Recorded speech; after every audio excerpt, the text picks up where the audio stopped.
ahead and record this. This will be available to folks afterwards. You are welcome to send this link to anyone so that they can check this out if they weren't able to make it today. So for everybody who is here, welcome. Thank you for joining us. I am so excited to present a book talk by Johanna Dubose, who is one of, I think, our most wonderful staff people here on campus. She's such a supportive person she's a great resource for nursing students and health sciences students, but she's also such a big supporter of campus events and different things going on the island. So I'm really glad that we get to highlight you today, Johanna, and get to support you and learn more about you and learn more about this book, Educated by Tara Westover. So a little context for folks who may not know Johanna. She is, like I said, an amazing support for students on this campus. She also, I think importantly, was one of our recent winners of the Bell Library cell phone photography contest. She entered a picture of a very cute lizard, and it was voted one of the top 10 photos entered, and there were like so many like hundreds of photos. So if you want to check it out, I'm going to, in the chat, drop a link so you can check out her photo of a very cute lizard. She also owns 6 cats. And I feel like the most important part is that you are just a delightful person to be around and work with. So I'm going to hand it off to you now, Johanna. I will stop sharing my screen so you can see all of the squares of us here. And I will go ahead and mute myself and hand it over to you to tell us about yourself and about Educated by Tara Westover. Thank you, Emily, and thank you everybody for joining us today. This is such a great opportunity, and I'm so glad to be here with you. Before we start, and you get to listen to me talk for a minute, let's just take a minute and kind of get situated and get settled in our spaces.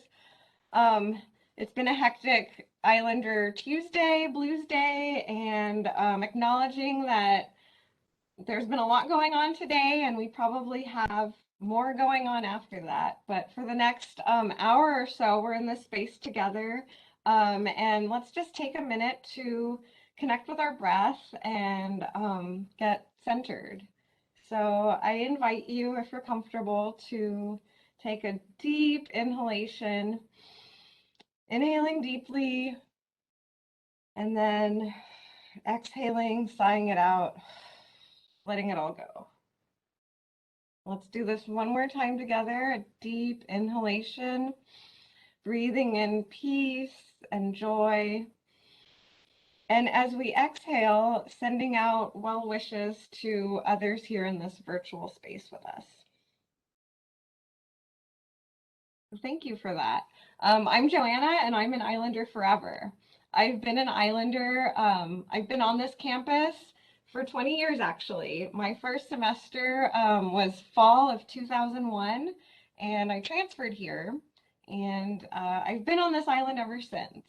So this island is very special to me in that I've graduated from here. I've spent more than half of my life here. I met my husband here. I've met so many amazing Islanders and had many opportunities to get to know so many people from so many backgrounds here on this campus. And that is one of my favorite things about being an Islander. I am a first generation college grad. My parents didn't graduate college. My dad did a year at UT in Austin and back in the day, and that was in the right path for him. So, you know, he didn't finish college, and the navigating through getting into college process and getting my bearings and all of that was challenging. I'm so grateful I have a supportive family. My mom and my dad were very supportive of me coming to college at the best they could. So a lot of challenges that first generation students encounter has to do with kind of finding our bearings and navigating systems of, you know, how to do a FAFSA, how to register for classes, how to do all of those things that, you know, maybe others might take for granted, that it's just kind of like, oh, you just go there and it's easy, you just do this. How though? And that was one of the reasons that I felt so connected to Educated by Tara Westover. Tara Westover um, grew up in Idaho in a mountain community, very isolated, and in her family, um, her dad didn't believe in um, schools or doctors or anything that was like mainstream or government. And so as a result, Tara didn't go to school. In fact, she didn't have a birth certificate until she was like 9 years old. And it was hard to get that birth certificate because nobody really knew exactly what day she was born. They knew it was at the end of September, but grandma had one date, mom had another date, and then the church with her baptism had a totally other date, separate date. So this family was very much off the grid, and they didn't believe in seeking medical care. So throughout the story, throughout the book, Tara recounts experiences growing up. Her family owned a junkyard, so she and her siblings would do a lot of like manual labor in the junkyard, and that resulted in some really serious injuries that one might think would require medical attention, but you know that just didn't happen in the family. So that's an interesting perspective. It's very kind of like bootstraps. You know, we do this on our own, and resilience, and not having been in school since she didn't attend school, and she only knew the life of her family on their mountain, working in the junkyard. Her older brother actually wanted to get away from that situation and go off to college, and he did. And so her older brother Tyler was a great role model for her to encourage her to actually seek out opportunities. And her resilience and determination is evident in throughout the story as I say story, but this is a memoir, this is her life. And she has not gone to school. She wants to go to college and learns that she needs to take the ACT. And not having been in formal education, she went out and bought a geometry textbook and taught herself geometry to take the ACT to get to college. And I'm not going to read this passage, but one of the parts of her experience is as she's working and saving money to initially because she wants to go to college to pay her tuition to build a savings. She's studying for the ACT. She gets the results that she got a 22, which is pretty awesome considering that she's self-taught. And so she's been saving up money, and as her dad is not really supportive at all of her going to college, so he starts kind of nickel and diming her, charging her rent and having her pay her hard-earned money. And this kind of comes to a head in the disagreement, and mom tells her, you know, when I was your age, I was already on my own, about to marry your father. And Tara says, you got married at 16? And her mom says, no, you're not 16. You're 20. You're at least 20. Aren't you 20? And so, you know, she said, well, it's so hard to keep track of how old all of you are. So she was treated as an adult, even and really kind of managing things on her own from a very young age. And that she in her mind is already thinking like, my parents are kicking me out. I need to go find an apartment. I don't have a car. Like, how am I going to do this? And she's 16. She's not an adult. And that really kind of captures a bit of her determination and grit and resolve. Because once she's decided, I'm going to college, she decides and she does it. She gets into, she applies and gets into BYU, Brigham Young University. And she is on her own in college, learning and figuring out how to learn and study. And again, it's her first time in any kind of formal education. So there's a lot of knowledge gaps and things that she hasn't been exposed to. And one of the most, I think, quoted pieces of her memoir is like, she didn't know what the Holocaust was.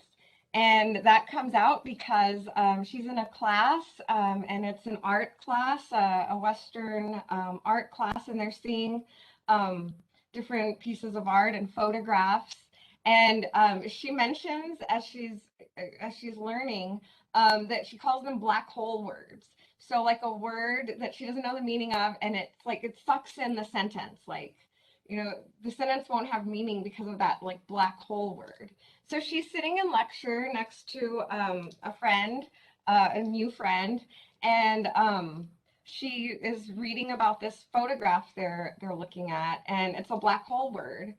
And so she thinks, well, I've seen other people like raise their hands and ask questions. So she raises her hand, and the professor calls on her, and she says, well, I don't understand this. And she reads the sentence, and she says, I don't understand what this means. And the word Holocaust. And her instructor says, well, thank you for that, thinking that she's joking or being disrespectful. And her friend is mortified on her behalf and is like, that is not a joke. And so meanwhile, she is feeling very like, oh my gosh, what is this? What did I do? And so after class, when she goes and she looks up the Holocaust, and she sees the magnitude of what all, millions and millions of Jews were exterminated, and that was not a history that she learned. And it seems like that really solidifies her resolve to learn. And it's very much like, as we come to college and in higher education, the more we learn, the more we know how much we don't know. And I think that can be very empowering in some ways. So again, the decide and do it, that resilience and determination is a huge theme of her life. And the other point I wanted to make was she asks for help, and it's not comfortable for her because she's really grown up in that, like, we take care of ourselves, like bootstraps, figure it out on your own kind of way. And that many of us come from that kind of perspective, and it's hard. It's hard to reach out. It's hard to say, I don't know how to do this. Can you help me? Can you explain this to me? And there's a part of the book where she goes and talks to her professor in office hours. And that is such a foreign thing, and a very intimidating thing, going to see your professor in office hours. But she wants this so badly that she does what she needs to do, which involves asking for help. And I really want to emphasize that and normalize asking for help, because you're not in this alone. We are all islanders here, and we are all invested in every student's success. And so there are so many resources on this campus. The University Counseling Center, Career Services, all of Student Engagement and Success, Izzy's Pantry. These resources, some of them did exist while I was a student back in the day. And, in hindsight, I wish I had used them. I wish I had used those resources. But I think I kind of fell into that, like, bootstraps, going to do it on my own, or maybe I didn't even really know where to go. So that said, reach out and ask for help. People want to be helpful, and people want to see you succeed and be the best Islander you can be. And again, with all of these resources we have on this campus, um, so so many supports can help to really bolster what you're already doing. And I like to say, just because you can doesn't mean you should. So I'm sure you could do it on your own. Yes. But just because you can doesn't mean you should. So let's see what's out there. Let's see what kind of resources will help you get to that next level, will help you be at your best. And the other piece is Tara comes from a very economically disadvantaged background, and she doesn't have family support, like paying her tuition and things like that. So it's really on her. And there's a part in the book where one of her mentors encourages her to apply for FAFSA, to apply for grants. And her family has that kind of distrust of the government and not wanting to, have anything to do with the government, basically. So she somehow gets her mom to provide the tax returns. And what prompted her to do this was she had needed a root canal. She was in excruciating pain that she could not endure. And that was like the straw that made her say, okay, I'm gonna apply for these grants. And it's funny because she qualifies and she's awarded a $4,000 Pell Grant, and she's confused because she doesn't need $4,000. She only needs $1,400. So she calls the FAFSA people and tells them, you all gave me too much money and I don't need all of this. I only need, like, where do I send the rest of this back? And the nice lady on the phone is like, you can cash it or not cash it, but you can't really send it back. And so at that point, when she was able to start to use her resources, use financial aid, that was such a turning point because having her basic needs met, having her knowing that, she'd be able to buy groceries and pay rent, that allowed her to really spend the attention that she needed to on her studies, on learning, and getting that college experience. So, again, not to belabor the point, but ask for help, reach out. The resources are there, and they're there to help you be at your best, to do your best. Um, and let's see. Okay, so talking about using the resources and also getting to know your professors, reaching out, um, asking questions, learning more. That's how you're going to get the most out of your education. And again, it's maybe not as comfortable in the beginning to reach out, but after that initial discomfort, when you've asked your question, and guess what? You know what? Everybody else probably has those questions too. So it's important to advocate for yourself and get the information that you need and go straight to the source. Go to your professor. Um, every Islander has a faculty mentor and an academic advisor. So there are dedicated staff members and faculty here to support you all to be at your best. So that's my last plug for that. And one of my favorite parts of this book, Tara grew up on a mountain, and climbing mountains, like being on like forklifts and doing all kinds of very dangerous things in a junkyard. So she has like a fearless quality to her that arises from like her life experiences of what she's done. And during her time at BYU, she gets a study abroad scholarship. So she goes to Cambridge University in England. And at Cambridge, it's a beautiful university, college, and she's her classmates and her are invited to tour the chapel and actually go on the roof. And the passage I'm going to read, that's the context of it. So here we go. Um, Dr. Carey appeared and announced that we'd been invited to take a tour of the chapel. We would even be allowed on the roof. Oh, okay, sorry, just a second. There was a general scramble as we returned our trays and followed Dr. Carey from the hall. I stayed in the back of the group as we made our way across the courtyard. When I stepped inside the chapel, my breath caught in my chest. The room, if such a space can be called a room, was voluminous, as if it could hold the whole of the ocean. We were led through a small wooden door, then up a narrow spiraling staircase whose stone steps seemed numberless. Finally, the staircase opened onto the roof, which was heavily slanted, an inverted V, enclosed by stone parapets. The wind was gusting, rolling clouds across the sky.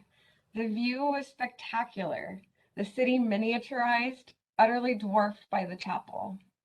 I forgot myself and climbed the slope, then walked along the ridge, letting the wind take me as I stared out at the expanse of crooked streets and stone courtyards.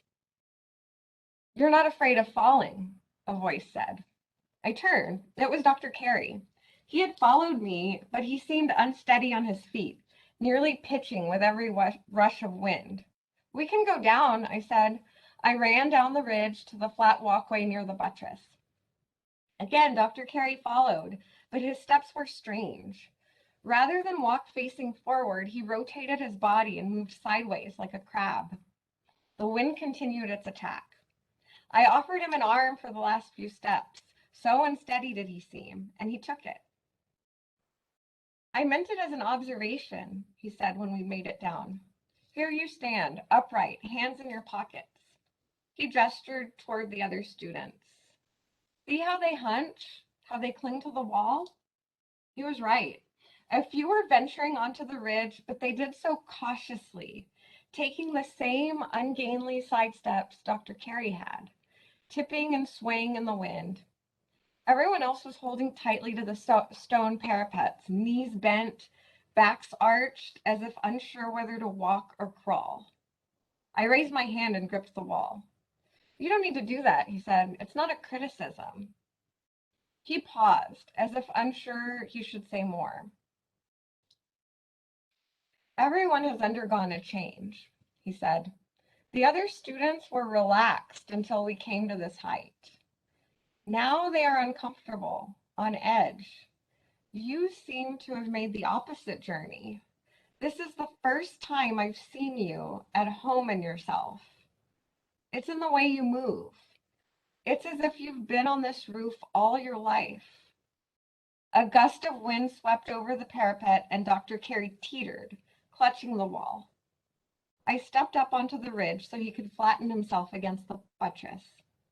He stared at me, waiting for an explanation. "I've roofed my share of hay sheds," I said finally. "So your legs are stronger? Is that why you can stand in this wind?" I had to think before I could answer. "I can stand in this wind because I'm not trying to stand in it," I said. "The wind is just wind. You could withstand these gusts on the ground, so you can withstand them in the air. There is no difference, except the difference you make in your head." He stared at me blankly. He hadn't understood.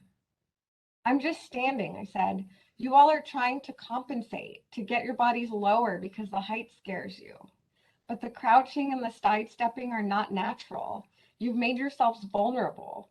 If you could just control your panic, this wind would be nothing." The way it is nothing to you, he said.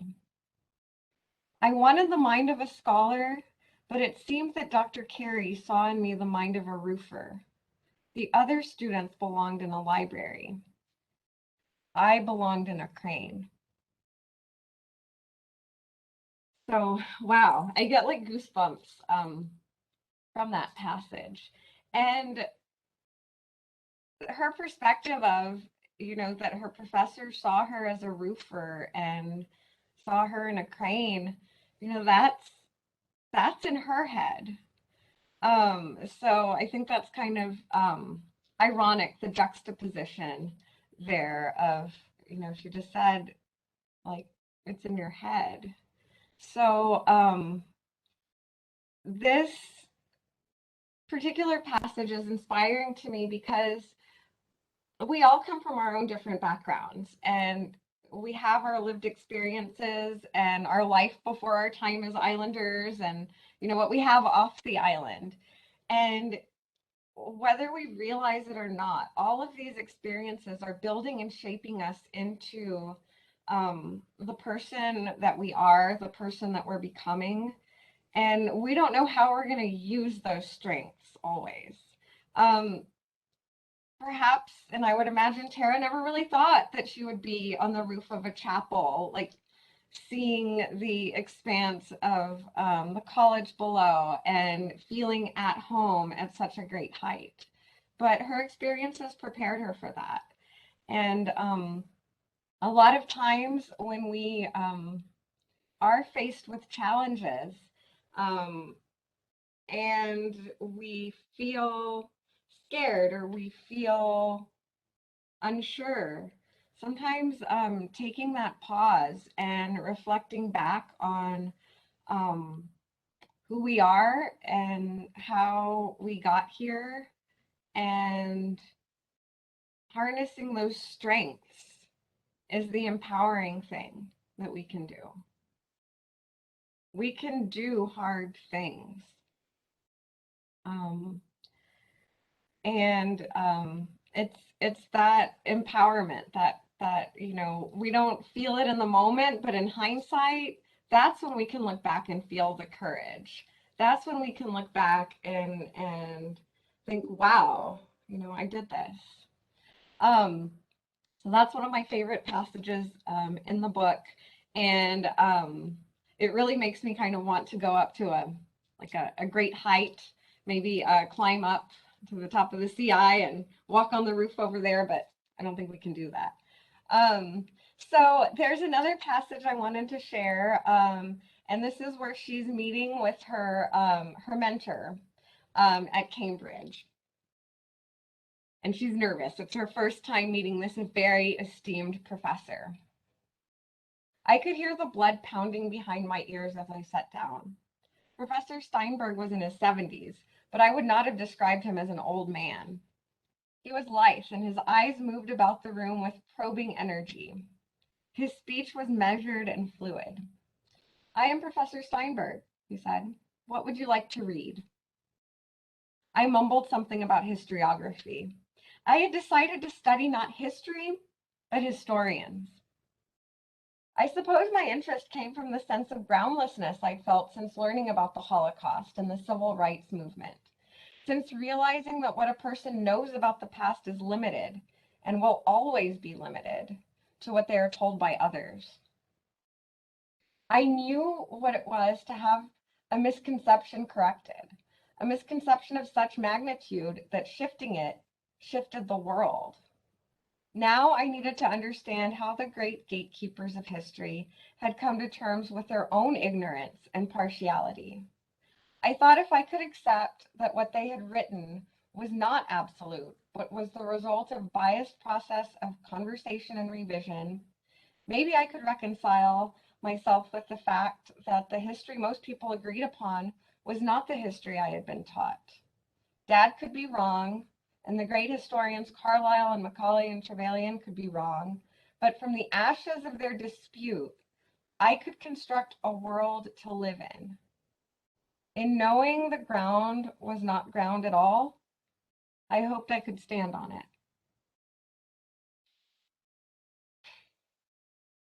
So in that moment, with her mentors, with her support, she is shaping the world and her view of the world. And again, as we learn, and part of the college experience is realizing how much is out there, how much more there is to know, and the excitement of the curiosity, being curious. Um, I didn't write this one down, and I don't have it queued up, but she has a quote that says that an education is not about it's not about like building a career. It's about discovering who you are and building your life. And here on the island, there are so many ways and so many opportunities and events and experiences that are that will shape you and that are shaping you. And it's about taking advantage of them, being open, being curious, stepping out of that comfort zone. Um, they say like the comfort zone is a great place, but you know, nothing ever grows there. So step out of that comfort zone and be curious. Seek out the opportunities to learn from each other. And she learned so much from her professors, from her classmates, and also they learned from her experiences. And as she would ask questions and engage and learn, um, learning from her peers is that great reminder that we all have something to contribute and we all learn from each other. It's kind of sharing those experiences and making those connections. It can really make this experience of college and learning so much more powerful. And again, you know, it's about getting out of that comfort zone. So, like, join a club or organization, go to an event on campus, um, introduce yourself. Um, that's how I met my husband, is I introduced myself to him while he was sitting in the UC back in spring of 2002. And you know, here we are. So side note there, but again, like especially as we are now in this is still Hispanic Heritage Month, there are lots of opportunities to connect with our culture or different cultures, and learning more about who we are and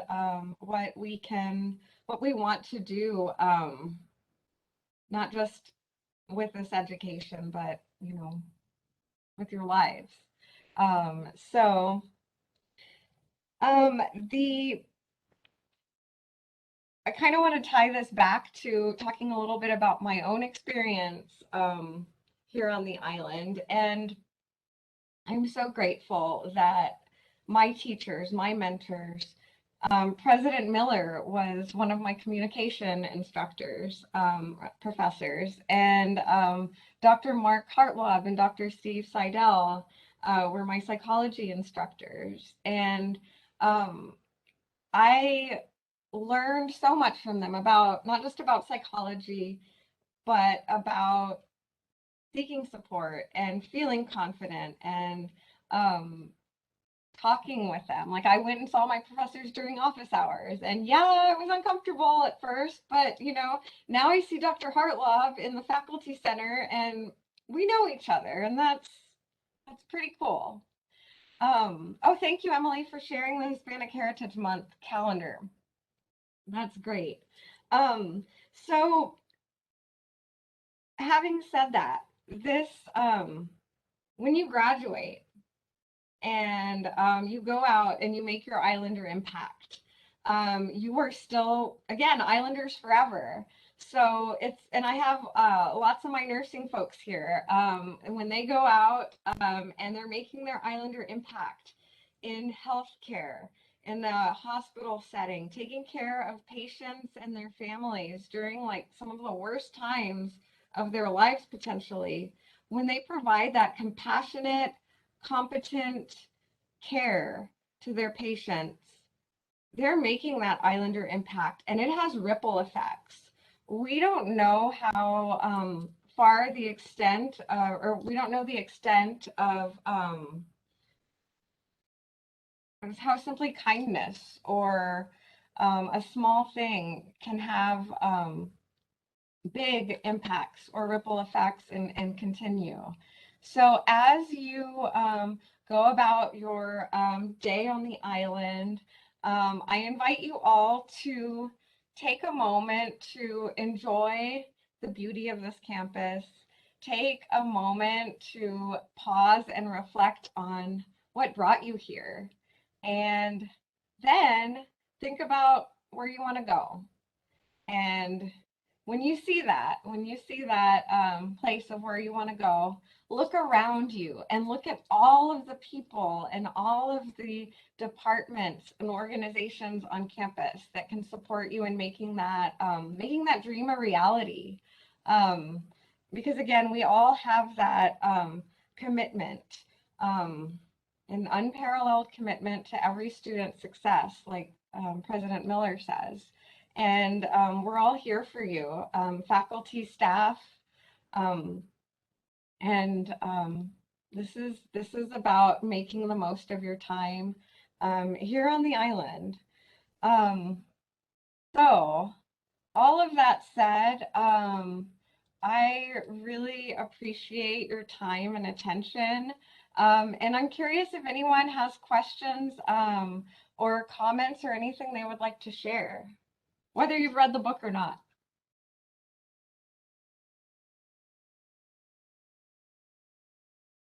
Well, Joanna, I would like to take a moment to just thank you for that. You did such a like elegant job of paralleling college students' times here on the island, your life here on the island and as a first gen student, and the parallel with Tara Westover's account of her time in education. Like it was really beautifully done. It was very moving. So thank you so much for your talk today. Um, I have some questions. Does anyone have questions? You're welcome to unmute, or you can put your questions in the chat. I've been keeping an eye on that. Brittany says thank you for your wise advice. And Brittany enjoyed the connections from the passages and said you were wonderful. Thank Um, you. Amelia says, thank you so much for that. It was very well spoken and beautiful. And she gave you a smiley face. And Desiree says that I have not read the book, but I think that passage was great and mind opening to think we can be grounded. But it's about our mind and our perception of standing. And Rebecca thanks you as well. Um, that passage about being grounded and about the wind and adjusting, it connected really well with a previous book talk we had in the spring, where the book we were talking about was the Book of Dao, which is about, you know, being natural and like existing in a way that isn't like um going against the grain of like nature, our nature, but also like the earth and balance. And I feel like the you choosing that connection really just like it had such a summarized sort of Taoism, and you just sort of tied it in so well. um yeah, Amelia says she's adding it to their must read list. I think I am as well. I was telling Joanna earlier I wasn't able to read the book before because someone, Joanna, checked out the book from the library. But we do have a copy of that book available at the library. Um, I I'm turning it also in today. Like after we finish up here, I'm going to the library and turn it in. We also do have a couple copies of the book to raffle off right now. Do you mind, Joanna, if we do that and then we can take our time with questions if folks That have sounds them? great. Yes. Awesome. Okay, so I'm gonna share my screen. I'm gonna share this screen. And some folks I know had to leave partway through, but so their names might be on here. If they're not here, too bad for them. We're gonna go to someone else. All right. Is Victoria still here? Victoria is still here. Yay! Yeah, awesome. All right. So, Victoria, I'm going to enter in the chat my email address. There it is. Whoops. I cannot type and talk at the same time. So, Victoria, if you would please reach out to me with the best way to get in touch with you. We can have this at the, library circulation desk for you, or if you're off campus, we can ship it to you. So reach out and let me know what works best for you. And I'm going to spin one more time for the second copy.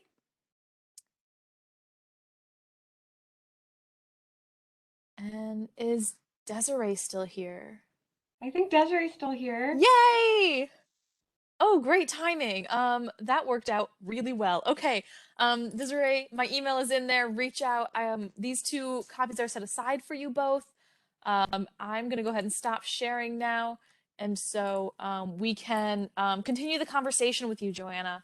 Does anyone have questions about the book, about Joanna's experience with it, or Joanna's obviously a great resource about TAMUCC in general. So anyone have questions?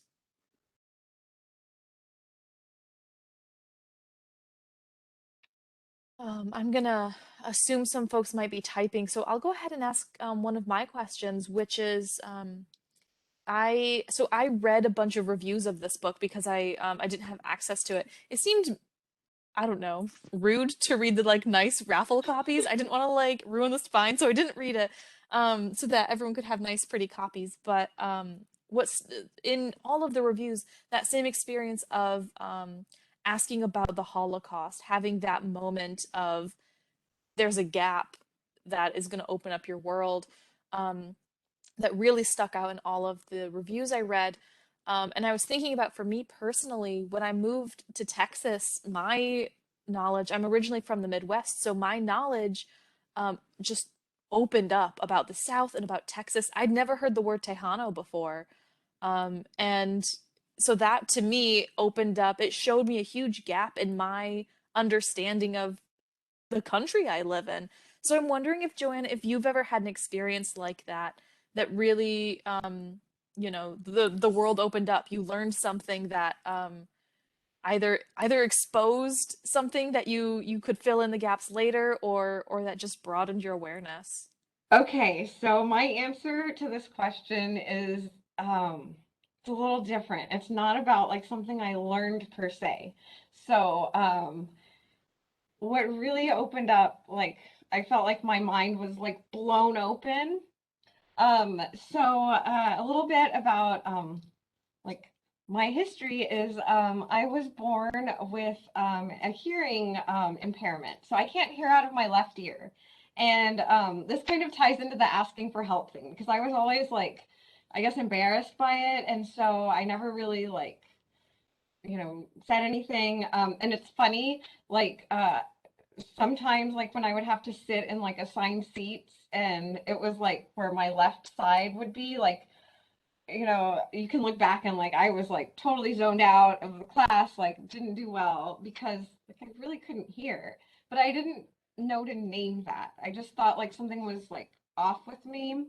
So fast forward, I have a really awesome ENT, and so when I was a child, his dad was my ENT, and he did two surgeries in my left ear canal. They thought like, oh, her ear canal's too small. Maybe if we make it bigger, she'll hear. And so yeah, that didn't work. Those surgeries actually made my issue worse. And so when I was in grad school, I wanted to, and I started, I was a TA for public speaking courses. And a big part of that is, of course, being an attentive listener. And like when I would listen and watch things and hear, like I would ask a question and I'd say, oh, what do y'all do for fun? And somebody over here would say like, oh, skateboarding or whatever. I say, oh, skateboarding, that's so cool. I love skateboarding. And looking in the totally wrong direction because I had no like echolocation or ability to see or hear where the sounds were coming from.